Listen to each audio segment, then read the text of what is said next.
Yul Edochie finally speaks up to May Edochie days after his birthday. Breaking news. Welcome to my YouTube channel. If this is your first time of visiting my channel, do well to like and subscribe. Well, Yul Edochie and May Edochie, they have gone or they've part ways. Yes, because of the mistake Yul Edochie claimed he did. He tagged it a mistake, but I think it's more than that.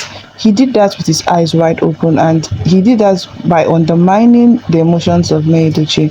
Had it been he had May Edochie's thoughts, May Edochie's emotions before or inside of his mind, he would know that these things or this action he intends taking was going to hurt May Edochie directly or indirectly.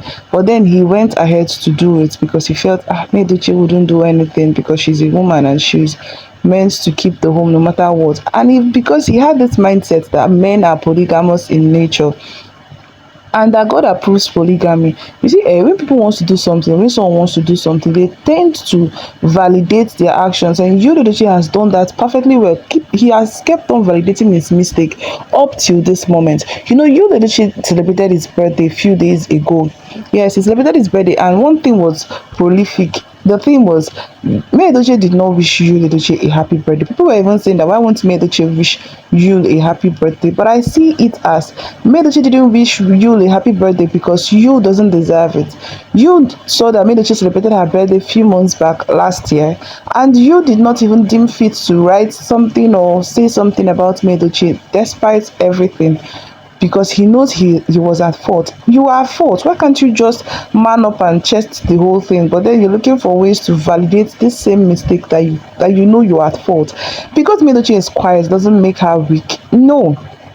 She's quiet because that's how she's been wired. That's how she grew up. She did not grow up to start challenging a man or start talking down on a man and all that. She's quiet because it's the best thing for her to do. She wants to protect her sanity. She wants to protect everything she holds there. She doesn't like being loquacious because people will see her as she wants to trend. She's a clout chaser. She's this, she's that. But Judy Austin, now they fail to understand that Judy Austin, on the other hand, is the clout chaser number one. Yes, Judy Austin took to Instagram to wish Yul Edochie a happy birthday, saying a lot of things, writing a lot of eulogies about Yul Edochie because she wants to trend, because she wants to be seen as a good woman. She wants to be seen as Obidia, the one that has been chosen, or the one that is meant for Yul Edochie. All these clout chasing lifestyles, when will they end? When will Yul Edochie and Judy Austin sit down and reflect on this path that they are taking, if it's ideal for them? Imagine Judy Austin writing eulogy and saying sort of things like, happy fabulous birthday my king Yul Edochie, my biggest blessing, my soulmate. It's not a coincidence that our birthdays are just exactly 1 week apart. Our compatibility is out of this world, and that's our biggest strength. You're my crown, Ugochinyerem. Thank you for making me a better and stronger version of myself, my love. You're dependable, you're the strongest man I know, you're fearless one-man squad. And she went on and on and on to say a lot of things. It's like this is a snippet of what Judy Austin wrote to Yul Edochie. You took someone else's marriage. This is someone else's husband. And you're writing all these things and saying that it's Ugochinyerege, that he's your crown, he's your hero. Why? Like, you did something and you're not so perturbed, you're not even touched, you're not remorseful about everything you've done. Something is really alarming that someone would do something, you will stop someone else's marriage. And this marriage was a marriage that was lasting for 18 good years. As this marriage was at least on a solid foundation, because May Edochie was with Yul Edochie through thick and thin, when he had nothing, not even a dime to his name, not even a feather to his career. Yul Edochie and May Edochie, they worked and strived together with the hopes that they were going to have a blissful marriage and a blissful union when money comes. And all of a sudden, money did not come. Money came actually. And when money came, Yul Edochie forgot all the promises, everything at all the promises. Yul Edochie forgot everything totally. All because Judy Austin came into the picture. He forgot that he had marital vows. He forgot he made vows to May Edochie, and he forgot the whole thing, the challenges that they passed through, and how they surmounted it together, head strong and head high. You see, sometimes people will say that it's not good for you to work with a man or to suffer with a man and get married, because sometimes it doesn't really seem right. that people you would work with, you hold them, hold their hands, and work with them to maneuver the challenges of life. And when they become whole, or when they now attain some great feat or some little feat, they will forget the whole thing you've done, the sacrifices you've made and all that. They will forget everything and throw them to the trash and focus on other things, and even start having affairs with other women that did not even suffer one bit with them.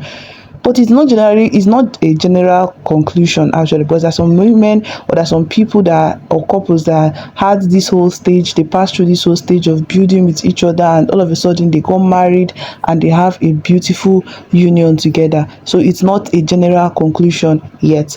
Well, before I continue, my direct subscribers and visitors, if this is your first time of visiting my channel, do well to like and subscribe. Well, in another news, there have been a post made by Lucky Udu. He was speaking about his new findings, and Lucky Udu is a content creator too, and an entertainer. So Lucky Udu went on to his Instagram page to make a notice about his finding, and according to him, he said he posted his birth certificate, and he said, for the first time in my life, I just found out that my native name is Ehioma. Can you imagine? All this while I never knew. I always thought my name was just Lucky David Udu.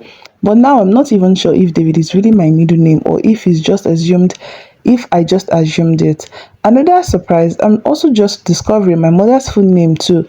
Growing up, I didn't have much to hold on to when it came to family history.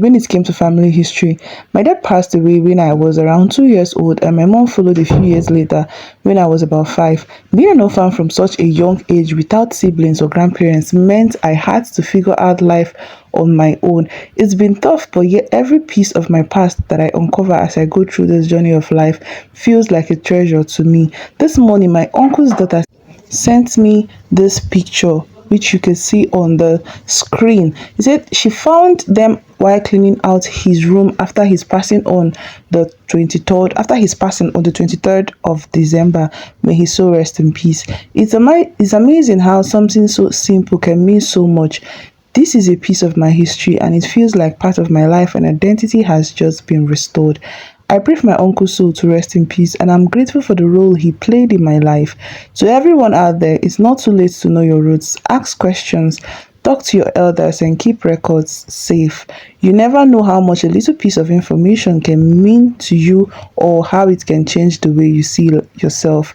Well, this is an advice, or a simple advice, or a direct advice to from Lucky Udu to the people, or to his fans, or people out there.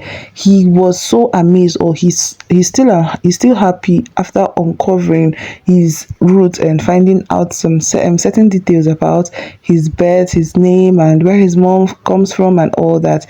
This is amazing, despite how he began, or his life began, losing his parents, both parents, at early age and all that. But then see where he is. Well, bless their soul, and may their soul find peace in the bosom of the Lord. We're moving on to the gross of the matter. Yul Edochie went on after his birthday, or after he celebrated his birthday. He decided to drop a critic post. In that post, he made a video, the video that Judy Austin was recording while they were preparing for his photo shoot, and he typed, or he captioned the post, "If your spouse doesn't hype you like this, no grief for him. Ijelo Dogu Judy Austin baddest," and he included a love emoji there. And according to him, he said that Judy Austin is always a hype woman, that she has always hyped him despite everything, that Judy Austin is always there to hype and to encourage him, that as a man going or trying to look out for a woman to settle down with, that you should look out for someone that will be your ride or die and back you up no matter what, no matter the situation you find yourself. Well, this his post had lots of reactions. People had their own comments to keep. People had what to say about this whole information. There were comments like, well, these people are really happy. Oh, someone was like, all I see here is wife supporting her husband. Omo, Yul is so fine. And that one was like, now I know why you love Judy. Igbo men love to be hyped, especially when they show workings. That one was like, so cute to watch. Happiness is free, I beg. They were like, I've been the verse, but not anymore. Anything that makes a man happy, let him keep this 2025. A lot of comments were like all this, but then they should put themselves in Yul Edochie's shoe and know if they'll be happy. Well, May Edochie did her own her own part. She was always with Yul Edochie, hyping Yul Edochie and encouraging Yul Edochie. Even when you wanted to ask or was aspiring to be governor of Anambra State or president actually, May Edochie was supporting Yul Edochie, head high, head strong. She was backing Yul Edochie up in his ambitions, in his career, everything. May Edochie was there, but you did not value it because he felt those things can come in handy. And now he's singing praises of Judy Austin that a man should marry someone that would always hype him. That means May Edochie was not hyping him or what? What exactly is he trying to preach? Why can't he have hype May Edochie? When last? Oh, okay, why they were together? If he was always hyping May Edochie and they were both hyping each other. So what is so new about what Judy Austin is doing on social media, and why are you using it as a general fact for men to look out to when they are looking for a wife or a partner or a future partner to be with? But I don't know. I don't know your reactions. I don't know how you feel. Feel free to drop your comments, your reactions. How do you feel? Feel free to share. And please, if you're not subscribed to my YouTube channel, do well to subscribe so you don't miss out on juicy celebrity and entertainment gist. Always stay tuned to Honest Mike for never leave your side. Do have a beautiful day and I love you so much. Bye.